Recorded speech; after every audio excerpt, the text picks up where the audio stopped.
गुज़श्ता 23 साल के दौरान तकरीबन 10 अरब रुपए के टैक्स और हुकूमती महसूलात की शक्ल में अदा किए। दुबई और जद्दा की फैक्ट्रियों के हवाले से तमाम रिकॉर्ड और दस्तावेज मौजूद हैं।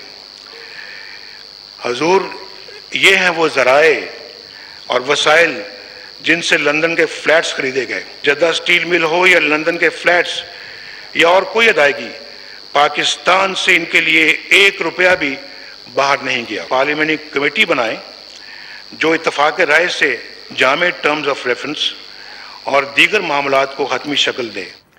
अस्सलाम वालेकुम नाजरीन, न्यूज़ आई के साथ मैं हूँ इफ्तिखार शिराजी। अपोजिशन के मुतालबे पे बिलाखिर प्राइम मिनिस्टर ऐवान में आ तो गए, लेकिन उन्होंने अपोजिशन की तरफ से उठाए गए 7 सवालों का गोया कि बरह रास्त जवाब तो नहीं दिया, लेकिन अपनी तकरीर में अपने ख़ानदान से होने वाली ज़्यादतियों का जिक्र ज़रूर किया और साथ में ये भी कहा कि मामला जो पानामा लीक से शुरू हुआ है इसे किसी लॉजिकल एंड पे पहुंचना चाहिए। गो कि वो वजाहत पेश करे, लेकिन मामला यहाँ पे रुकेगा नहीं, इससे आगे जाएगा और वो अपने आप को तहकीकात के लिए पेश करते हैं। लेकिन रहा सवाल 7 सवालों का, तो उनका जवाब बरह रास्त नहीं मिल पाया। साथ में उन्होंने अपनी तोपों का रुख इमरान खान साहब की भी तरफ किया, गोया कि वो बरह रास्त उनका नाम तो नहीं लिया, लेकिन कहा यह जाता है कि जब उन्होंने जिक्र किया कि बतौर वज़ीर आला उन्होंने रफ़ाई इदारों को मुफ्त प्लाट्स भी दिए और मशीनरी पे टैक्सों में छूट भी दी, तो कहा यह जा रहा है कि बिलो द बेल्ट उन्होंने हिट किया है। और खान साहब का जिक्र कर रहे थे और 2008 से 2013 तक जब वो अपोजिशन के लीडर के तौर पे काम कर रहे थे, किरदार अदा कर रहे थे, तब उन्होंने जरदारी और उनकी पार्टी की करप्शन के बड़े किस्से सुनाए थे, लेकिन आज उसका जिक्र उन्होंने हरगिज़ नहीं किया। और साथ में रह गए अपोजिशन लीडर खुर्शीद शाह साहब, तो उन्होंने 4 जुमलों की बड़ी बेरब्त तकरीर की है प्राइम मिनिस्टर की तकरीर के बाद। अब इसका मतलब क्या लिया जाए? क्या उन्होंने उस एहसान का बदला फ़ौरन चुकाया कि प्राइम मिनिस्टर की तोपों का रुख उनकी तरफ नहीं हुआ? तो उन्होंने भी जवाब में कोई ऐसी बात नहीं की जिससे प्राइम मिनिस्टर के लिए कोई एम्बेरसमेंट पैदा होती। और साथ में एक और इसका मतलब भी लिया जा रहा है कि शायद उन्होंने आज खान साहब को भी फ़ौरन उनके हवाले भी नहीं किया, जो लंदन से बड़ी तैयारी करके आए थे, बड़े फैक्ट्स फिगर लेके आए थे, और आज लगता था कि शायद वो नून लीग की तमाम विकटें उड़ाएंगे, लेकिन उनको भी ऐसा नहीं करने दिया। इस सारी सूरत हाल पर गुफ्तगू करेंगे और जहाँ हम शरीक गुफ्तगू हैं नून लीग से आपका ताल्लुक़ है, मरियम औरंगज़ेब साहब आप कौमी असम्बली के रुकने हैं, नवाबरी वसान साहब पीपल्स पार्टी साहब का ताल्लुक़ है, बहुत शुक्रिया, आप भी रुकने कौमी असम्बली हैं, और PTI से शहरयार आफरीदी साहब हमें ज्वाइन कर रहे हैं, आप भी रुकने कौमी असम्बली हैं। गुफ्तगू का आगाज़ मैं आपसे करूँगा। ये जो जिक्र करना आज एक तरह से, एक तो ये कि अपोजिशन मुतमईन नहीं हो पाए कि बरह रास्त जवाब नहीं आए, साथ में ये जिक्र कर देना कि मुफ्त प्लाट्स दिए, टैक्सों की छूट दी मशीनरी के ऊपर, तो बिलो द बेल्ट्स हिट करने के चीफ एग्जीक्यूटिव मुल्क थे, मेरे ख्याल में ये बात करनी चाहिए थी उन्हें जो आज उन्होंने की है। देखिए, बिस्मिल्लाहिर्रहमानिर्रहीम, सबसे पहले तो मैं ये कहूँगी कि प्राइम मिनिस्टर की जो स्पीच थी, उन्होंने अपनी तमाम वो सवालात के जवाब, जिसके बारे में भी आपने अपने इंट्रो में भी कहा कि 7 सवाल हैं और वो 17 और 20+ TORs हैं जो अपोजिशन का एक चार्टर ऑफ डिमांड था, तो उनके अगर जवाब उसके अंदर जब अपनी स्पीच की उन्होंने अपने तमाम जो एक अभाम था कि जी पैसे कहाँ से आए, किधर से गए, बड़ा कैटेगोरिक अपनी FBR की स्टेटमेंट्स, अपना तमाम वो रिकॉर्ड जो चाहिए था, जो उनसे लिंक्ड था, क्योंकि पैनामा लीक्स के अंदर ये याद रहे कि प्राइम मिनिस्टर का नाम नहीं है, उनसे लिंक्ड जो मनी ट्रेल है जिस पे अपोजिशन भी सवालात उठाती रही है और जो उनके 7 सवालों में भी है, वो सब आंसर्ड थे। तो मैं सिर्फ ये ऐड ज़रूर, और आपने जो बिलो द बेल्ट की बात की, तो आप अगर तकरीरें उठा के और अब जो बातें उठा के और जो इस पैनामा लीक से रिलेटेड, मैं पीछे नहीं जाऊंगी, पैनामा लीक से रिलेटेड, क्योंकि पीछे जाना शर्मिंदगी दूसरों को करने का मेरा वो नहीं है, लेकिन पैनामा लीक से रिलेटेड जितने सवालात हैं और जितने इल्ज़ामात थे प्राइम मिनिस्टर के ऊपर, उस वक्त ना किसी तहकीकात, ना किसी बिलो द बेल्ट एथिक, ना किसी ऐसी चीज़ को मद्देनज़र रखा गया। वो तमाम सवाल, और प्राइम मिनिस्टर ने बिल्कुल ये किसी को टॉन्ट करने के लिए नहीं कहा, उन्होंने ये कहा कि मैंने जहाँ मेरे पास पावर थी, जब मेरे पास इन्फ्लुएंस था एज अ प्राइम मिनिस्टर, तो अगर मैंने लोगों के ट्रस्ट्स के लिए लोगों को ऐसी अपने यूज़ करते हुए थे, लेकिन जो मेरे अपने ट्रस्ट्स हैं, जो मेरी अपनी प्रॉपर्टीज़ हैं, वो भी मैं इन्फ्लुएंस कर सकता था। अगर वो किसी अस्पताल की मशीनों, शरीफ ट्रस्ट जो है मेडिकल ट्रस्ट, बहुत बड़ा ट्रस्ट है जो काम कर रहा है और सबको पता है, लेकिन उसके लिए मैंने ये अपना इन्फ्लुएंस नहीं यूज़ किया और मुझे कोई भी आज इल्ज़ाम नहीं लगा सकता। मेरा एक छोटा सा सवाल है, आपने 7 सवालों का जिक्र किया, आप प्राइम मिनिस्टर की तकरीर का जिक्र किया, आपने प्राइम मिनिस्टर ने अपनी तकरीर करके वहाँ बैठ गए, खुर्शीद शाह साहब उठे, उन्होंने कहा कि जी आपकी तकरीर से वो 7 सवाल जो उनके अकॉर्डिंगली आंसर नहीं हुए, तो उनको चाहिए था कि उसी वक्त प्राइम मिनिस्टर को कहते कि जी ये सवाल जो हैं वो अभी भी अनआंसर्ड हैं, आप जवाब दें। ये कह देना और एकदम उसको और फिर बाहर जाके मीडिया से इमरान खान साहब ये कह रहे हैं कि जी मैं तो इंतज़ाम वो पूरा प्रेपरेशन करके आया था और मैं तो एक एक फैक्ट वो लहरा रहे हैं। देखें टॉक शोज़ में और पार्लियामेंट के बाद ये मौक़िफ़ रहा अपोजिशन का। सही। अगर आपको याद हो पिछले 25 दिन तो वहां रिपोर्टर ने सवाल किया कि जो आप यहाँ लहरा रहे हैं कागज, तो खुर्शीद शाह ने वहां सवाल क्यों नहीं पूछे? अनआंसर्ड थे अगर आपके अभी भी सवाल, वो सवाल जो अभी आप किसी तरह से भी और पूछ सकते ना, तो क्यों नहीं पूछे? और उस पर आप ये रद्द अमल करते हैं कि जी आप वॉकआउट कर लेते हैं। और प्राइम मिनिस्टर वो today in the session was the last person to exit the parliament hall. कोई मौका आपके पास था, इमरान खान साहब उठते, इमरान खान साहब सवाल करते, इमरान साहब ने क्यों नहीं सवाल किया इसके बारे में? नहीं, इसके बारे में एक कमेंट जरूर लें, बाकियों से सवाल इसलिए नहीं हो कि वो तो 7 सवाल थे। जो 70 क्वेश्चंस इमरान साहब की ऑफशोर कंपनी जिसको डिक्लेयर ही नहीं किया हुआ उस पर उठते, उसका जवाब कौन देता?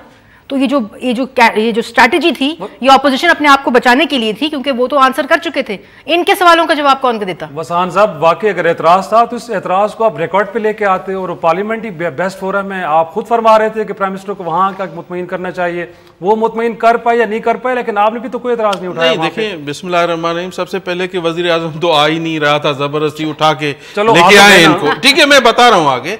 ऐसा नहीं था, ये अपोजिशन पार्टी टोटल जो भी थी तो उनका ये था कि वजीर आजम आके असेंबली में आके 7 उनका जवाब क्वेश्चन का जवाब देंगे तो ठीक है हम सुनेंगे, फिर आगे हम बढ़ेंगे।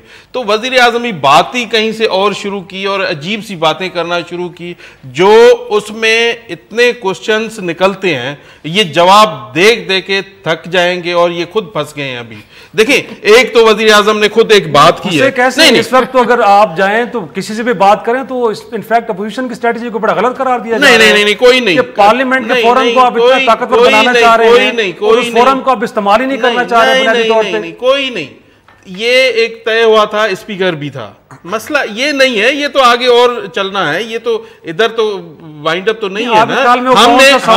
हमने ये कहा था भाई 7 इसका जवाब देगा तो आगे बातें निकलेंगी। तो वजीर आजम उस पे तो आए ही नहीं। किसी एक का मुझे बताओ जो वजीर आजम आए। वजीर आजम ने कहा कि देखें उसका बेटा कहता है 2002, उसका ये जो मैं बता रहा हूं, निसार कहता है कि 92, कोई और कहता है। आज वजीर आजम ने खुद फंस गया है कि 2005 का जो जिक्र किया है। अच्छा, उन्होंने ये भी कहा है कि दुबई में हमने स्टील मिल खरीदी और ये किया।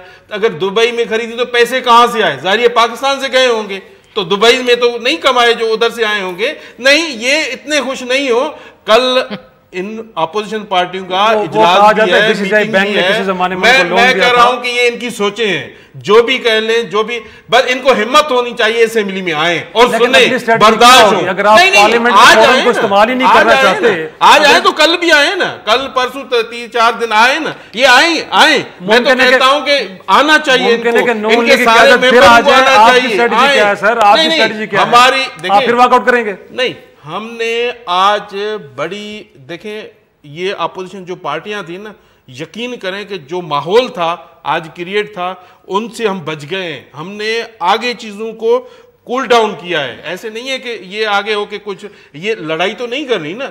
देखिए, हम तो चाहते हैं कि वजीर आजम आए और बताए, अपने एसेट बताए। और ये क्यों नहीं स्पीकर को दे रहा था, हमें अपोजिशन को भी दे देता है ना, उधर देखते तो सोशल मीडिया हर तरफ पड़े हैं जी। आप नहीं, अपोजिशन किसको दिए? मरियम नवाज की ट्वीट भी आगे, उसके ऊपर तफसीलात पड़ी, अगर आपको चाहिए तो हम नहीं। मरियम नवाज साहबा हमारी बहन है, हम तो उसके लिए कह ही नहीं सकते। मसला है ये इनका आपस फैमिली का है। एक तो खुद वजीर आजम ने आज 2005 का जो जिक्र किया है ना, देखे इसमें कितनी पॉइंट्स निकलती हैं और आगे क्या होता है ये आपको खुद पता चलेगा कि ये क्या है। ये 93 से ये जो बातें कर रहे हैं, 2002, 2003, 98, मतलब बहुत सारी बातें आई हैं। तो आगे देखिए होता है क्या, वही होता है जो इंशाल्लाह पाकिस्तान की आवाम चाहती है, और सारा कुछ निखर के आगे आएगा। वो इसलिए आएगा, ये कहीं एक का भी जवाब, हाँ ये आते डॉक्यूमेंट्स लेके आते, एसेट लेके आते, कहते ये है, ये पेपर देते, एक मुझे ये बताएं एक का कोई जवाब दिया कहीं से? नहीं, क्या करते हम उनको जवाब दे देते। सियासत यही रही है, वो हमें कहे हम उनको जवाब का फोरम तो नहीं है, लगा जवाब आ भी जाते तो अगेन कमीशन बनना था ना सर। सियासत का ये कि हम किसी को मौका नहीं देते, सियासत का मतलब ये है। तो देखें, और आपको पता है कि क्या क्या नहीं हो रहा है। तो हम चाहते हैं कि अपोजिशन, कल उनकी मीटिंग है, लाएमल होगा और देखें आगे क्या होता है। हमने ये तय था, बोलना नहीं है, ये साथ अगर जवाब दे दिया तो हम कहेंगे कि ये इन्होंने दे दिया, अभी दिया ही कुछ नहीं, कहा ही कुछ नहीं, तो हम क्या कहेंगे इन्होंने जवाब दे दिया। लेकिन आफरीदी साहब, अगेन पार्लियामेंट ही बेस्ट फोरम है और आप बार बार हमेशा यही कहते रहे हैं, पीटीआई की क़यादत भी है कि उनको पार्लियामेंट में आके उनको मुतमईन करना चाहिए। तो आज आए हैं, मुतमईन नहीं कर सके तो आपने कंसर्न्स भी तो वहीं पे अपने शो करने चाहिए थे ना आपको। और फिर अगेन खान साहब तो कौम से खिताब का भी उनकी ख्वाहिश थी, तो आज तो मेरे ख्याल में सरकारी टेलीविज़न पूरी पाकिस्तान में दिखा रहा था, तो एक बड़ा अच्छा मौका था। कहा यह जा रहा है कि ये मौका प्रोवाइड नहीं किया गया और खुर्शीद शाह साहब ने भी डंडी मारी है। बिस्मिल्लाहिर्रहमानिर्रहीम। सबसे पहले आपका शुक्रिया। इफ्तिखार साहब, पार्लियामेंट्री फॉर्म ऑफ गवर्नमेंट में सबसे इम्पॉर्टेंट चीज़ क्या होती है? वो ये होती है कि आप अपोजिशन में या रूलिंग पार्टी है आपकी, ट्रेजरी बेंचेस में, या आपके एलाइज हैं, उन सब के तमाम पार्टियों के साथ और उनकी सोच के मुताबिक आपको चलना होता है। अब बात हो रही है एक ऐसे पार्लियामेंट में जिसकी मौजूदा अपोजिशन एक्सेप्ट फ्रॉम पीटीआई सारी धरने में पीएमएलएन को प्रमोट, प्रोटेक्ट और सपोर्ट कर रही थी। अब बात आती है आज के पनामा लीक्स के ऊपर। 7 सवालों के जवाब देने थे और मशावरत सुन्नत अंबिया कराम है। अपोजिशन ने कंसेंसस से यह कहा कि अगर 7 सवालों के जवाब मुतमईन कर देते हैं हम सबको, तो खुर्शीद शाह साहब और खान साहब भी खिताब करेंगे। और साथ ही खान साहब आज सुबह उन्होंने कहा कि मुझे मौका मिलना चाहिए कि मैं पार्लियामेंट में अपने ऑफशोर कंपनी के हवाले से टीओआर जो हमने बना के दिया था रूलिंग पार्टी को, मियां साहब को, उसी टीओआर के मुताबिक मैं तमाम सवालात का जवाब दूं। जब अपोजिशन की मीटिंग हुई तो उन्होंने कंसेंसस में यह फैसला किया कि हम देखेंगे कि प्राइम मिनिस्टर साहब सवालात के जवाब देते या नहीं देते। जब प्राइम मिनिस्टर साहब ने सवालात के जवाब नहीं दिए और उन्होंने वही पुरानी कहानी दोहराई, क्रिटिकल एरिया के तो दे दिया ना सर। आपने पूछा कि 85 से लेकर 2000। मैं आपसे ये सवाल पूछना चाहता हूं, क्या मेफेयर के हवाले से उन्होंने कोई सेल डीड दिखाई? आई एम आस्किंग यू, कोई सेल डीड दिखाई या नहीं दिखाई? दिखाई या नहीं दिखाई? दिखाई या नहीं दिखाई? एक मिनट, दिखाई या नहीं दिखाई? वो तो नहीं। एक सवाल और मैं पूछना चाहता हूं कि मनी ट्रांजैक्शन के जिस रूट से गई है, क्या वो दिखाई उन्होंने? वो नहीं दिखाई, लेकिन वो कह रहे हैं मैं बता दूंगा। नहीं, एक मिनट देखिए, अब मुझे थोड़ा सा, बल्कि वो तो कह रहे हैं कि पार्लिमानी कमेटी के सामने, अगर आप मुझे इफ्तिखार साहब, जी बिल्कुल बिल्कुल, 1972-73 में इमारात में उन्होंने $9 मिलियन इन्वेस्ट किए। मैं ये सवाल पूछना चाहता हूं कि प्राइम मिनिस्टर कहते हैं कि $1 पाकिस्तान से नहीं गया।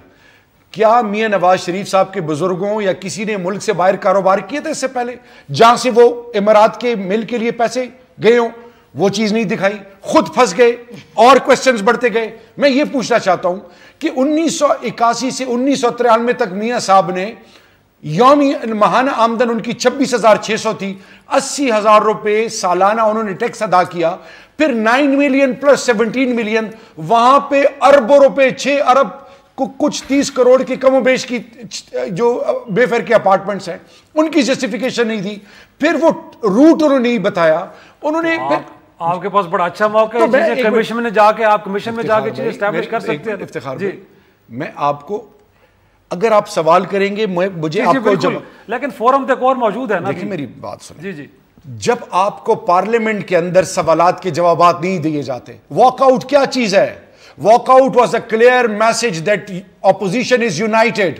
Opposition united है। opposition इन सवालात के जो जवाबात आपने दिए हैं, इनको मुख्तलिफ हर लेवल पर हम रिजेक्ट करते हैं, ये आंसर सही नहीं है। उन्होंने एक मैसेज दिया।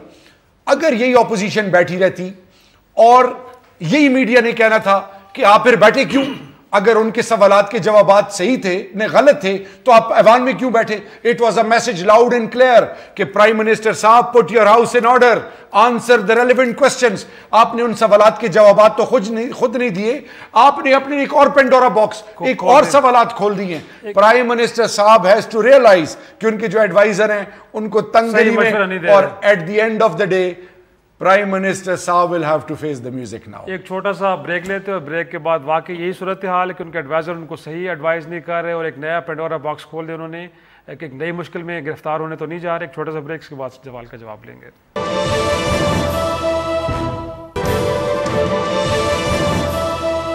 प्रोग्राम में एक बार फिर खुशामदेद। मरियम नज़र साहब, ये जो एतराज़ हो रहा है कि अगर ये सेल डीड्स बता दी जाती तो क्या हर्ज था? आज टैक्स तफसीलात उन्होंने बता दी, अपनी ख़ानदान की भी इंडिविजुअली भी उन्होंने बताई है कि कितना उन्होंने 15 बरसों में दिया है। तो ये फ्लैट्स के बारे में बता दिया जाता है कि ये रकम थी, ये मालियत थी, ये वहाँ पे मुआहदे हुए, सौदे हुए, उसके बदले में हमने लिए। देखिए, मेरे ख्याल में एतराज़ बराए एतराज़, और अगर आपने तीनों सवाल जो अभी किए कि कीमत बता देते और बता देते कैसे ली, वो सब प्राइम मिनिस्टर ने जवाब दिए हैं। अगर आप दोबारा वो तकरीर सुने, बात सिर्फ ये हो रही है इस वक्त। मैं एक मिनट के लिए, देखिए लोग तो 93 में ली है, 2005 में 17 मिलियन की आपकी मिल बिक रही है। मैं एक मिनट के लिए ये मान लूं। अच्छा, 93 में नवाज शरीफ के पास है ये। देखिए, मैंने आपको इंटरप्ट नहीं किया। आई थिंक डिसेंट डिस्कोर्स हम अगर ये रखें तो बेहतर है। लड़ाई नहीं करें, बिल्कुल नहीं मैं कर रही लड़ाई आपसे, मैं, आप बड़े भाई हैं मेरे। प्राइम मिनिस्टर ने अगर कोई 4-5 सवाल या 10 सवाल या 15 सवाल, वो जो चार्टर ऑफ डिमांड नहीं दिया जवाब, मेरा सवाल है एक सही, तो प्राइम मिनिस्टर से क्यों नहीं उस वक्त कहा कि आपने इन सवालों का जवाब नहीं दिया? और पार्लियामेंटेरियंस हैं, मैं पहले एक बात करूं, आप लोगों ने तो बात शुरू की जी इंक्वायरी कमीशन नहीं, पार्लियामेंट्री कमेटी बना दी जाए। पार्लियामेंट्री कमेटी नहीं, FIA के शुएब सटल साहब को लगा दिया जाए। वो नहीं तो आप इसको नैब को दे दें। एक और इनिशिएटिव आया, आपने इसको सुप्रीम कोर्ट के चीफ जस्टिस के नीचे होगा। सब कुछ हो गया, पार्लियामेंट में प्राइम मिनिस्टर आए, वहाँ जवाब दें। प्राइम मिनिस्टर पार्लियामेंट के अंदर आगे, अभी इन्होंने एक बात की, एक लाइन बड़ा अच्छी बात की इन्होंने, मसला पार्लियामेंट में आने का नहीं है। इन्होंने खुद कहा, आप रिपीट भी कर सकते हैं, मसला ये नहीं है। हम भी कहते हैं मसला ये नहीं है। मसला ये है कि ये पूरा जो एक प्लान है जो आज बिल्कुल सामने आ गया कि प्राइम मिनिस्टर वहाँ आए, प्राइम मिनिस्टर ने जवाब दिए। ये नहीं मुतमईन थे, सवाल कर लेते। इमरान खान साहब वहीं थे ना, बस अपनी भी ऑफशोर कंपनी का बता देते जो डिक्लेयर नहीं थी, प्राइम मिनिस्टर से भी सवाल कर लेते। क्यों नहीं किए सवाल? मेरा प्लान ये है कि ये एक वन मैन टारगेटिंग है, जो जवाब देने भी आया और ये खुद कहते रहे हैं कि जी बात ही शुरू करते हैं इस्तीफे से प्राइम मिनिस्टर की, कोई नहीं, इधर उधर कुछ नहीं। तो आज प्राइम मिनिस्टर ने भी तकरीर में एक बात कही जो व्यूअर्स के लिए भी बड़ी इंपॉर्टेंट है कि जब आप तहकीकात के बगैर इस किस्म के, आप बिलो द बेल्ट की बात कर रहे थे ना, बिलो द बेल्ट तो किसी और ने सिखाया सियासत में एटीट्यूड, तो वो उस किस्म के जब आप रखते हैं ना रवैये, तो इससे ना सिर्फ सियासतदान बदनाम होते हैं बल्कि जो जमहूरियत है उसके ऊपर क्वेश्चन मार्क आता है। तो तहकीकात करें। पार्लियामेंटेरियंस फोरेंसिक एक्सपर्ट्स नहीं है जो अभी इन्होंने बात की 93, 2004, 2006, 3004 जो भी एम्बिग्विटीज हैं, उसके लिए एक फोरम है जो कंसेंसस के साथ, अभी शहरियार भाई ने कहा जी हुकूमत ने नहीं लिया ऑपोजिशन को, ऑपोजिशन तो आपस में 25 दिन के बाद इकट्ठी हुई, जो आज यूनाइटेड बनी हुई है ऑपोजिशन। बड़ी अच्छी बात है, ऑपोजिशन का काम ओवरसाइट है। मेरी बात सुन लें। लेकिन एक ज़िमनी सवाल साथ में करूं कि अगर प्राइम मिनिस्टर की वो कहते हैं कि बात पे कैसे एतबार करें, तो वो कह रहे हैं, उनका क्लेम है कि डायरेक्ट कोई जवाब नहीं आया। साथ में 2011 के गोशवारों में आप मरियम बीबी को अपने डिपेंडेंट शो कर रहे हैं और उन्हीं के नाम पे ऑफशोर कंपनी हैं जो वहाँ जाके मिलियन ऑफ डॉलर्स की एक तरह से डील कर रही हैं। तो ये कैसे? देखिए, ये बात ना आपके आंसर वाली देने वाली ना मेरी है, मैं उनकी अकाउंटेंट नहीं। उन लोगों इन्होंने शायद काफी PhD कर ली, तो उस तरह के सवाल थे ना, अगर तो इसको भी छोड़ दें, आज पार्लियामेंट को भी छोड़ दें। आप कल सुबह ये सारे सवालात लेके जाएं, पिटीशन बनाएं, सुप्रीम कोर्ट में चले जाएं, ECP में चले जाएं, चैलेंज कर देना। इतने ज्यादा एविडेंस है मेरे भाइयों के पास, इतनी ज्यादा गुफ्तगू है, एम्बिग्विटीज इन ईयर्स है, सुबह क्यों नहीं जाते दोनों? ये दोनों जाएं, तो बड़े अच्छे मिल रहे हैं ना, तो क्यों नहीं करते? चले जाए ना कल सुबह। आप जलसों में जाके कैमरों के सामने खड़े होकर अपना केस क्योंकि इनको आदत है, क्योंकि इनको आदत है, क्योंकि इनको आदत है धरनों की। इनको, मैं पीपल्स पार्टी की बात नहीं कर रही, पीपल्स पार्टी मेरा ईमान है कि कोई ऐसा कदम नहीं उठाएगी जो गैर आईनी हो और जो इस जमहूरियत को या किसी किस्म की इस सिस्टम को डीरेल करने की बात हो, पीपल्स पार्टी वो काम नहीं करती। बिलावल भुट्टो तो तकरीरें कर रहे हैं, बिलावल भुट्टो की जैसे की तकरीर और पीपल्स पार्टी की आइडियोलॉजी जो है वो बिलावल साहब की तकरीर से बहुत मुख्तलिफ है। वो भी इम्मैच्योर सियासतदान है जो अभी इवॉल्व हो रहे हैं, हम भी हैं जी, हम भी हैं। ये क्या बात हुई? आपके लीडर हैं, बुज़दिल हैं, जो मुल्क को छोड़ के 10 साल चले गए, उनसे पूछे क्यों मुल्क छोड़ के चला गया? आप इनमेच्योर कह रही हैं। बिलावल साहब बहुत मैच्योर पॉलिटिकल लीडर है, लेकिन अभी नेसेंसी में है। ये ठीक है, थैंक यू। इसलिए मेरे ख्याल में एक सवालात और जवाब के लिए एक प्लेटफॉर्म बनाना चाहिए। इनसे बात करवाओ, जवाब यकीनन मैं उन्हीं की बात आपकी तरफ लेके आ रहा हूँ। तो वो कह रही है आज मैडम ने बड़ी गलत बात कर दी कि ये इस तरीके से सियासतदानों के ऊपर अगर हमने गिरना शुरू की ना, खुदा की कसम इनका कोई एक लीडर ही नहीं है। जो लीडर किसको कहते हैं कि जो मुल्क में रहे, जब मुल्क को अवाम को छोड़ के चला जाए 10 साल, लीडर वो होते हैं। जो आसिम साहब भी, आसिम साहब के नहीं 10 साल जेल में तो रहे ना, बीबी आई शहादत ली ना, इधर भुट्टो साहब आया, कोई आन मानी जालिमों के आगे खड़ा हो गया और उनको भी शहीद कर दिया। कौन? हमारे वर्करों ने कोड़े खाए, हमारे वर्करों ने जेल खाई। इनका एक बताएं जो जिसने कोड़े खाए हो, जिसने कोई जेल काटी हो, की बात जिसका लीडर नहीं बैठ सकता, तो उनकी बेचारी, उसकी नवाज शरीफ की जो वाइफ है बेचारी, वो खड़ी रही। कोई एक बंदा भी, इतने दिलेर है ये, उनको अकेला छोड़ के सारे भाग गए। अब भी ये ज़ाहिर हुए, पता नहीं कैसे ज़ाहिर हुए, मैं वो नहीं कहना चाहता। आज आगे की स्ट्रेटजी बताएं सर, आगे की स्ट्रेटजी लोग सुनना चाहते हैं। मैं बताऊं कि आज अपोजिशन ने इंतहाई अच्छा रोल अदा किया है। वो इसलिए अच्छा किया है, इनके लिए ये तमच्चा है, तमाचा, ये समझते हैं ना, ये अगर समझ जाएं तो इनके लिए काफी है। अगर नहीं समझें तो ये कभी नहीं समझेंगे। इसलिए आज हमारा जो रोल था अपोजिशन सारी पार्टियों का, ये कुछ भी कह ले, चाह भी कह ले, हमारी जो मीटिंग हुई हमने उनमें तय किया भाई हमें न लड़ाई करनी, नहीं नारे लगाने। आज देखा होगा आपने, हमारी तरफ से कहीं से भी नहीं, अपोजिशन की पार्टी से कहीं से नारे नहीं, इनकी पार्टी से लग रहे थे। और इनके पार्टी के जो भी थे, इतने बहादुर हैं, वो नारे लगा रहे थे, वो हम देख रहे थे। देखें, इस तरीके से कहीं भी नहीं होता। हम चाहते हैं ये कुछ भी कर लें, कल जो होगा हमारी अपोजिशन पार्टियां बैठेंगी और ये होगा, मेरी बहन जो कह रही है बड़ी बातें घुमा फिरा के, नवाज शरीफ ने ये कर दिया, नवाज शरीफ ने वो कर दिया। अगेन लोग यही जानना चाहते हैं कि कल क्या होगा। एक छोटा सा ब्रेक लेते हैं, ब्रेक के बाद में आफरीदी साहब आपसे पूछूंगा कि कल ऐसा कौन सा मिरेकल करने जा रहे हैं कि जिससे मामला हल हो जाएगा। एक छोटा सा ब्रेक, ब्रेक के बाद जवाब लेते हैं।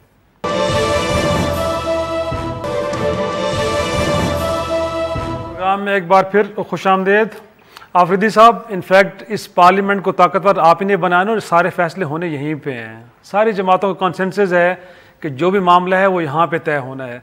तो अगर यहाँ पे तय होना है तो कल आप कौन सी ऐसी स्ट्रेटजी बनाने जा रहे हैं कि जिसके नतीजे में आप प्राइम मिनिस्टर को मजबूर कर देंगे कि जो आपने 7 सवाल किए हैं या बकौल खुर्शीद शाह साहब के 70 सवाल हो गए हैं, उनका जवाब भी मिल पाएगा और मामला तय हो जाएगा। तो कल क्या ऐसा मिरेकल होने जा रहा है? इफ्तिखार साहब देखिए, जो एक बहुत ऐसी एक बात मैं करने जा रहा हूँ जिससे आपके व्यूवर्स और पूरी पाकिस्तानी कौम को एक मैसेज आएगा और ये ट्रांसमिशन मुल्क से बाहर भी जाती है। ये पार्लियामेंट, याद रखिए कि आज किन मुद्दों पर बात कर रहा है, उन पॉइंट्स पे बात कर रहा है जो कि आम आदमी की बात है। आम आदमी क्या चाहता है कि Pakistan IMF, world bank, Asian development से कर्जा लेता है, मकरूज दर मकरूज हम हो रहे हैं, इनडायरेक्ट टैक्सेस की भरमार में हम फंसे हुए हैं, अस्पताल, थाना, कचहरी, ये वो तमाम चीजें हैं और लोग इज्तिमाई खुदकुशियां कर रहे हैं, महंगाई दिन ब दिन बढ़ती जा रही है, आम आदमी की जिंदगी मुश्किल से मुश्किल और अनटचेबल जो हैं उनके कारोबार मुल्क के अंदर और बाहर फलते फूलते जा रहे हैं। तो उनके लिए मैसेज है कि आज तमाम पार्लियामेंटेरियंस, तमाम मीडिया, तमाम स्टेक होल्डर्स इस बात पर एम्फेसाइज कर रहे हैं कि अब कानून से कोई बालतर नहीं। अब ऑपोजिशन पार्लियामेंट को सीरियसली ले रही है, पार्लियामेंट के अंदर इन तमाम सवालात को हल होना चाहिए था। अब मुझे ये बताएं कि 7 सवालों के जवाब जब नहीं आते, सही, और ऑपोजिशन कंसेंसस से आगे बढ़ना चाहती है, उन्होंने एक मैसेज दिया कि हम जॉइंट वॉकआउट कर रहे हैं क्योंकि प्राइम मिनिस्टर साहब वी आर नॉट कन्विंस्ड, बाहर गए। अब कल मीटिंग होगी, खान साहब ने on the floor of the house 80 hours के मुताबिक अपने उस तमाम जो मीडिया उसको डिस्ट्रैक्ट कर गई है पनामा लीक्स में, खान साहब का नाम नहीं है। खान साहब बताना चाह रहे हैं कि मैं भी अकाउंटेबल हूं, मैं बनी गाला, शौकत खानम या इन सब चीजों को छोड़ दे, मैंने फ्लैट्स कैसे खरीदा। एक चीज और आपको बताऊं, काउंटी क्रिकेट खेली, तमाम रिकॉर्ड उनके पास। किस सारी बातें तो कमीशन किया आफरीदी साहब। मामला ये है कि प्राइम मिनिस्टर फरमा रहे हैं, नून लीग फरमा रही है कि 7 सवालों के जवाब आ गए, आप कहते हैं कि जवाब नहीं आए। अब आगे मामला कैसे बढ़ेगा? देखें, आप तो अगेन फिर एक स्पेस दे रहे हैं ना, आप अपनी जगह पे अटके हुए हैं, वो अपनी जगह पे अटके हुए हैं, इसका मतलब सुप्रीम कोर्ट तो कुछ नहीं कर पाएगी। देखें मेरी बात, कॉन्सेंसस तो डेवलप नहीं हो रहा ना सर। इफ्तिखार भाई, इन तमाम सवालों का जवाब इससे पहले जितनी नागानी आफत, कभी भी नेशनल इलेक्शन प्लान से पहले तमाम पार्टियों को जमा करके ऑल पार्टीज कॉन्फ्रेंस की गई ना, हल ढूंढा गया, हल मिला कौम को। जब ये पनामा लीक्स की बात आई, टीओआर्स इन्होंने खुद बनाए, चीफ जस्टिस से मैसेज दिया कि बहुत वेग हैं, फोकस नहीं है, और फोकस बनाए इसको और कंसेंसस से बनाए। ठीक है, 1956 एक्ट के तहत भी कहा गया कि जी इसके माजी का ट्रैक रिकॉर्ड उठाएं, कोई ऐसी इसकी इफेक्टिवनेस नजर नहीं आई। अब मेरी बात तो सुने, हमने क्या कहा कि ये जो आज हमने मैसेज दिया है रूलिंग पार्टी को वॉकआउट के जरिए, अब होगा क्या, कल को मीटिंग होगी तमाम अपोजिशन पार्टीज की, फ्यूचर कल है, अमल दिया जाएगा, और फिर हम ये कहने को तैयार हैं कि हमने टीओआर्स मिलके बनाने हैं, इसका हल ढूंढना है। और प्राइम मिनिस्टर साहब सिंस फेल्ड मिजरेबली, अब हम ये कहना चाह रहे हैं कि हम तरीका बताएंगे, खान साहब बताएंगे कि टीओआर्स के मुताबिक ये वो सील डीड है, ये वो ट्रांजैक्शन है, ये वो मनी ट्रेल है, ये वो तमाम चीजें हैं, ये मेरे टैक्स डिक्लेरेशन में डिक्लेयर्ड हैं, और इससे ये चीज हुई, ये चीज नहीं हुई।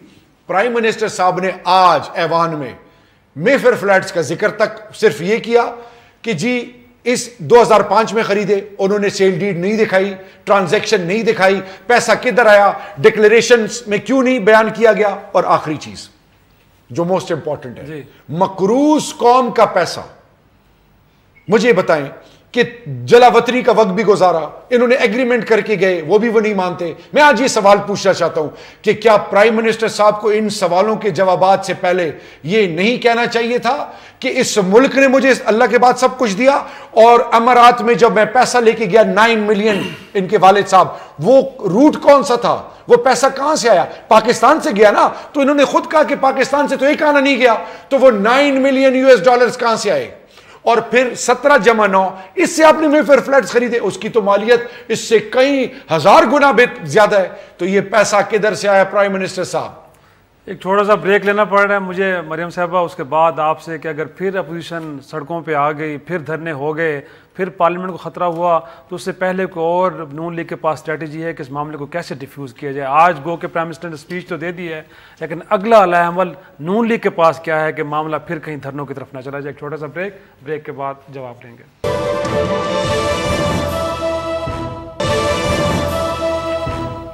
प्रोग्राम में एक बार फिर खुश आमदेद। मरियम साहबा, अगेन वो बात यही हो रही थी कि कल एक नई स्ट्रेटजी बनने जा रही है अपोजिशन की तरफ से। अगेन अगर वो सड़कों पे आ जाते हैं, धरने शुरू हो जाते हैं, परेशानी तो है। तो क्या अगली स्ट्रेटजी आपकी तरफ से क्या है कि इस मामले को कैसे निपटाएं? भाई, पहली बात तो यह है कि बड़ी मुश्किल से अपोजिशन इकट्ठी हुई थी।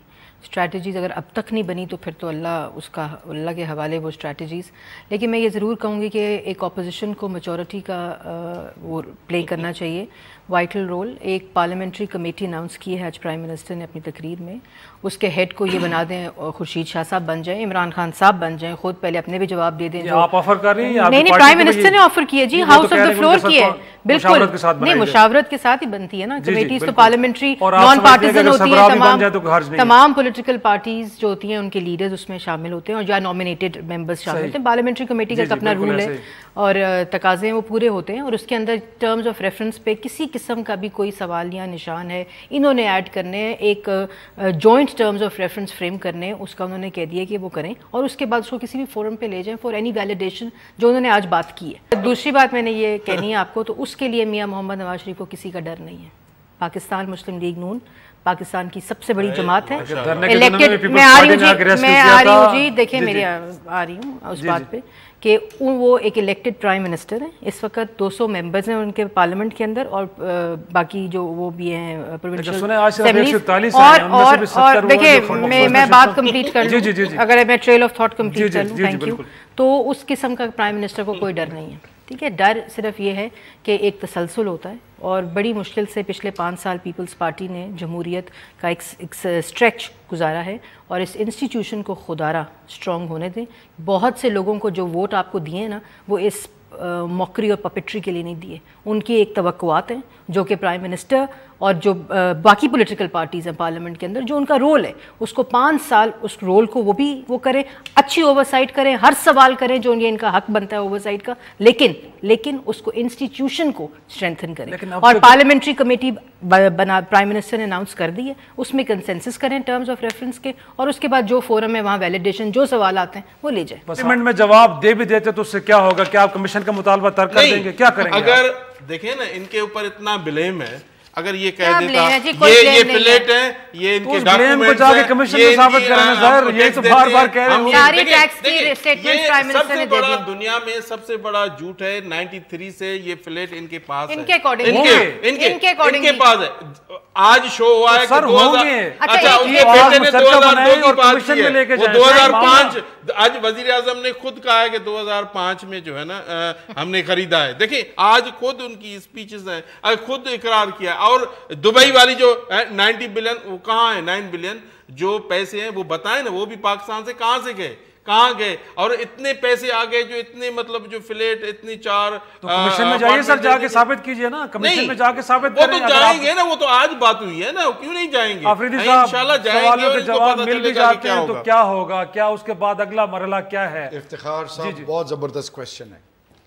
पार्लियामेंट्री फॉर्म ऑफ गवर्नमेंट में आप क्रॉस क्वेश्चन कर सकते हैं। आप एक हेड ऑफ द स्टेट, एक चीफ एग्जीक्यूटिव या एक ऑपोजिशन लीडर, किसी भी पार्लियामेंटेरियन, किसी मिनिस्टर को on the floor of the house, उनको आप उनसे क्वेश्चंस भी पूछ सकते हैं, और उनका ये काम है कि वो कन्विंस करें। मैं ये बताना चाह रहा हूं कि 5 ट्रिलियन के आपने 5 खरब के कर्जे लिए इन 3 सालों में, 135,000 फी पाकिस्तानी मकरूज कर दिया आपने, फिर 16 से 18 घंटे की लोड शेडिंग, और आम दही इलाकों की जिंदगी तबाह हाल कर दी है। अकॉर्डिंग टू शरियार अफरीदी, नहीं मेरे कोर्ट में 18 घंटे, अगर मैं गलत हूं तो लगाने थे ना, गलत हूं, तो एनर्जी प्रोजेक्ट्स लगाने थे 5 साल, ट्रांसफार्मर उठा लेते हैं, ट्रांसफार्मर उठा लेते हैं। एक मिनट, लेकिन ये मामला नहीं लगाने थे ना, एनर्जी प्रोजेक्ट्स लगाने थे ना। हाँ जरूर, पर इतना नहीं था कि इन दौर में। मैं ये जब जॉइंट सेशन में धरने के खिलाफ चौधरी निसार साहब को कहा जाता है कि मत उठें एतजाज साहब के अगेंस्ट, बात नहीं करें, और चौधरी निसार साहब कुछ कहना चाहते थे। आज वही ऑपोजिशन जिन्होंने इनको 3rd टाइम प्राइम मिनिस्टर, मिसाक की जमहूरियत, इनको धरने में बचाया, आज वो कोई वजह तो होगी कि आज करप्शन पर सब यूनाइटेड हैं। और एक पॉइंट एजेंडा है कि प्राइम मिनिस्टर साहब इन सवालात के जवाब दें। उन्होंने पाकिस्तानी कौम को सवालों के जवाब नहीं दिए, एक और दलदल में अपने आप को फंसा दिया है। और मैसेज क्या जा रहा है कि प्राइम मिनिस्टर साहब is no more credible, he will only remain credible if he able to answer the questions। वक्त का प्रोग्राम के बाद खत्म हो रहा है। आपके मामले में तो लगता है पीपल्स पार्टी भी क्रेडिबल नहीं थी, लेकिन आप अब उनके साथ बैठ के नहीं, ये है कि nobody is above law। अब मामला हम करप्शन के अगेंस्ट मामला पार्लियामेंट में तय हो रहा है, सड़कों पे, और फिर जमहूरियत को खतरा हो। इसी के साथ इजाजत दीजिए, खुदा हाफिज़।